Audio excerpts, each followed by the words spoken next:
Perkenalkan, saya Rio Marojahan Nebaho dengan NIM 210306126. Di sini saya akan menjelaskan tentang anatomi dan fisiologi dari ayam kampung jantan atau Gallus domesticus. Sebelumnya saya akan menjelaskan pengertian dari anatomi.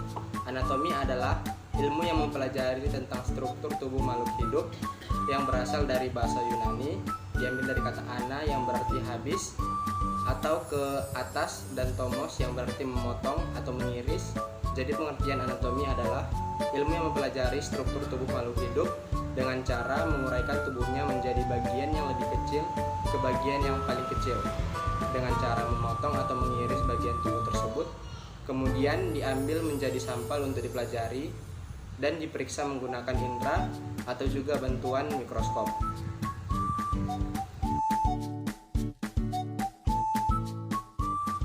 Selanjutnya saya akan menjelaskan sistematika dari Gallus domesticus, yaitu dari filum Chordata, subfilum Vertebrata, kelas Aves, ordo Galliformis, famili Phasinidae, genus Gallus, dan spesies Gallus domestica.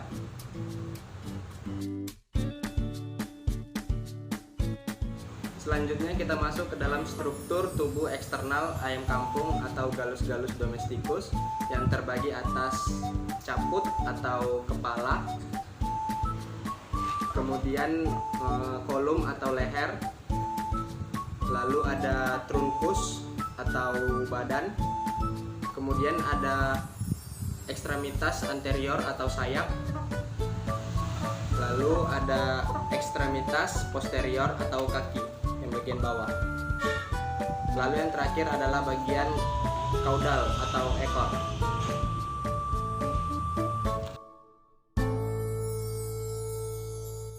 Kemudian saya akan menjelaskan pada bagian caput.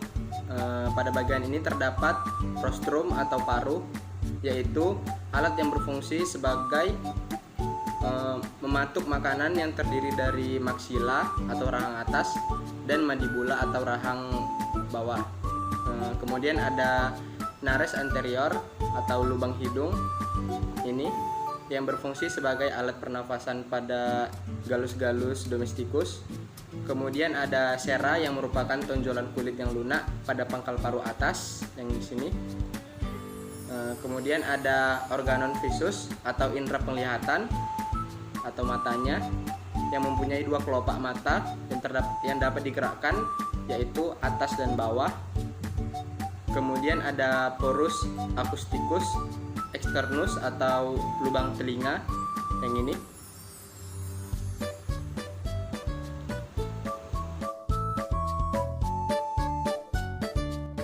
Kemudian kita masuk pada bagian cervix. Cervix adalah bagian yang menghubungkan antara caput dengan trunkus, itu yang ini.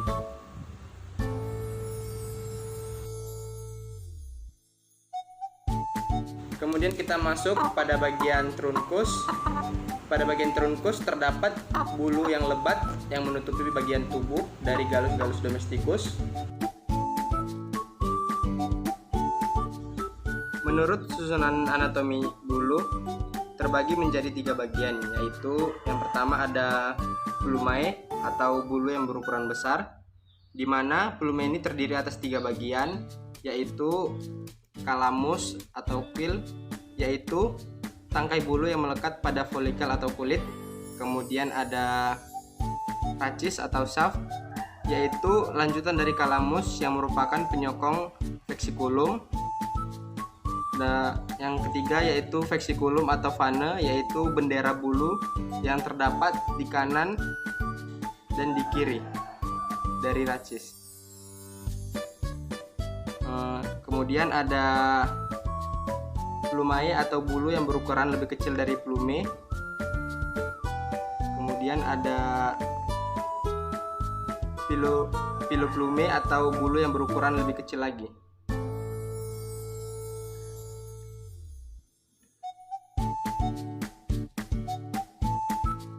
Menurut letaknya, bulu terbagi menjadi 3, yaitu tetrices, yaitu bulu yang menutupi bagian badan ini. Kemudian ada tetrices, yaitu bulu yang berada pada pangkal ekor yang ini. Lalu ada remiges, yaitu bulu yang terdapat pada sayap.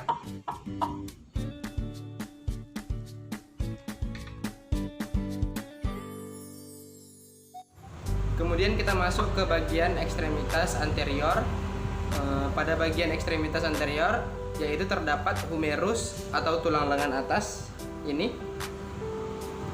Kemudian ada radius atau tulang pengumpil, yaitu di sini. Kemudian ada ulna atau tulang hasta. Kemudian ada os carpalia atau tulang pergelangan tangan, yaitu yang di sini. Kemudian ada carpometacarpus, yaitu persatuan antara tulang carpalia dengan tulang metacarpalia, ini itu di sini. Kemudian ada digiti atau jari, itu ada di ujung di sini.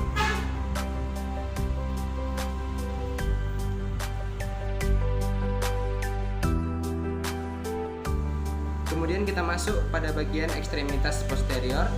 Pada bagian ekstremitas posterior ini terdapat yaitu os femur, tulang paha yang panjang. Kemudian ada patella atau tulang lutut kecil, terdapat di sini. Kemudian ada tibiotarsus atau bagian kaki atau lengan kaki di sini. Kemudian ada fibula atau bagian belakang lengan kaki yang kecil, itu ada di sini. Kemudian ada tarsometatarsus, yaitu tulang telapak kaki, itu ada di sini. Kemudian ada phalanges atau tulang jari, itu ada di sini. Yang jumlahnya ada 4 buah.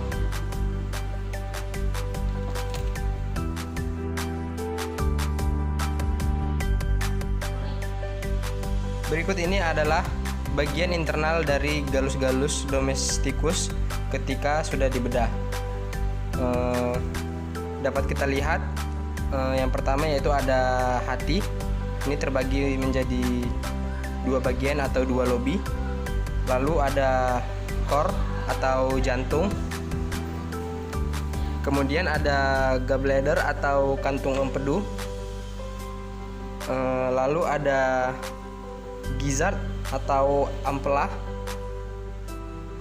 Kemudian ada duodenum yang ini, yang diantaranya terdapat pankreas. Kemudian ada corp atau tembolok.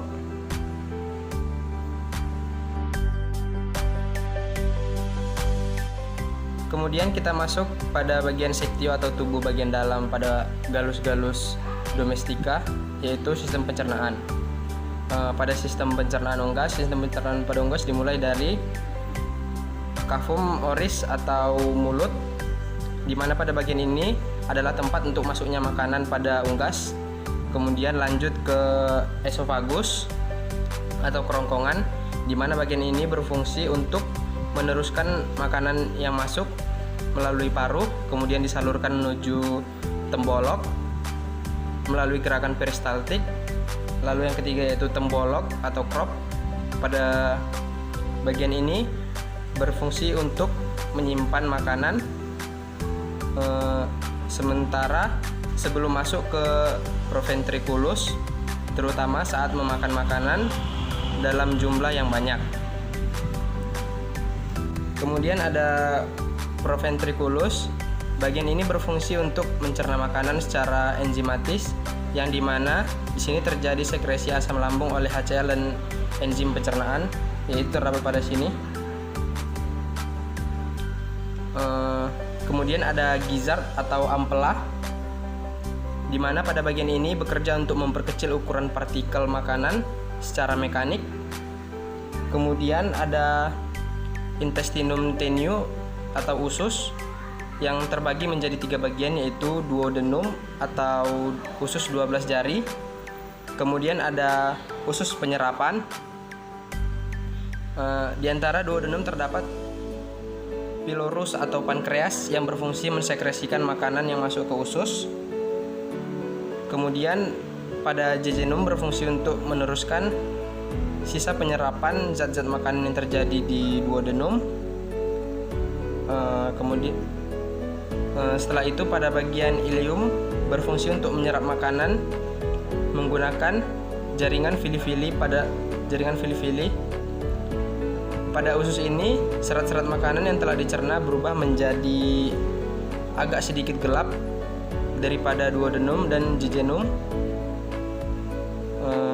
Kemudian ada empedu.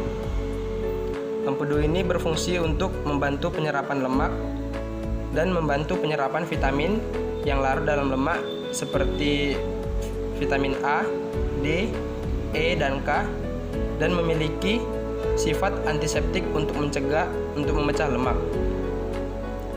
Kemudian ada hati, di mana fungsi utama hati ini dalam pencernaan dan absorpsi adalah produksi empedu. Kemudian ada seka atau sekum yang merupakan tempat terjadinya proses pencernaan fermentatif. Kemudian ada kolon. Kolon ini sebagai tempat sementara untuk menyimpan kotoran. Kemudian ada kloaka yang berfungsi sebagai tempat keluarnya kotoran.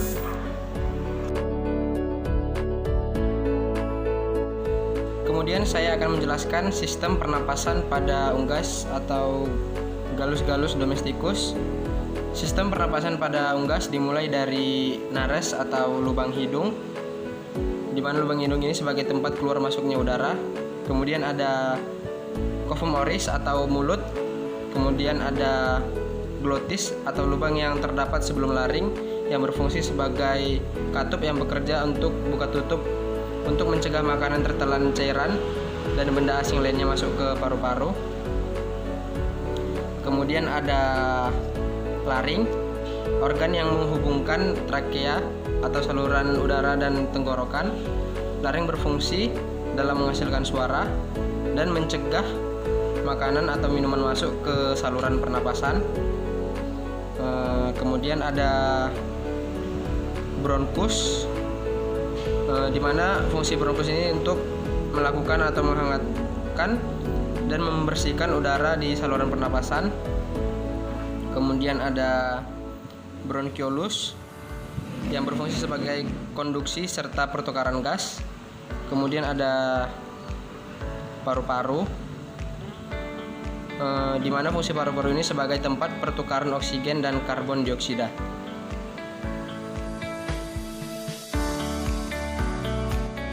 Kemudian saya akan menjelaskan sistem urogenital. Pada sistem urogenital ini, pada ayam jantan dimulai dari ginjal pada bagian sini, terdapat di kanan dan kiri, di mana ginjal ini adalah organ yang bertanggung jawab untuk ekskresi berbagai sisa metabolisme pada ayam dan membantu mengatur homeostatis. Kemudian ada testis. Kemudian ada ductus deferens yang pada bagian sini. Kemudian ada ureter atau saluran yang membawa urin menuju ke kloaka ini. Lalu yang terakhir adalah kloaka sebagai tempat untuk mengeluarkan urin.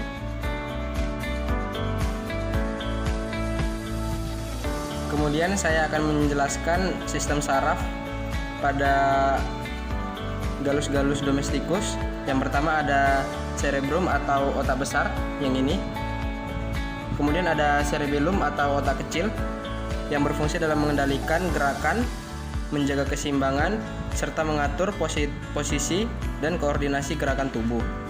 Kemudian ada medulla oblongata yang di sini atau sumsum sambung yang mengendalikan fungsi beberapa sistem tubuh seperti pernapasan, pencernaan, detak jantung, dan menelan. Kemudian ada medulla spinalis atau sumsum tulang belakang yang ada di sini. Pada bagian ini berfungsi untuk membawa sinyal atau informasi dari otak ke otot atau organ tubuh tertentu. Mungkin hanya sekian yang dapat saya sampaikan dari video praktikum kali ini. Jika ada kesalahan kata, saya mohon maaf. Sekian dan terima kasih.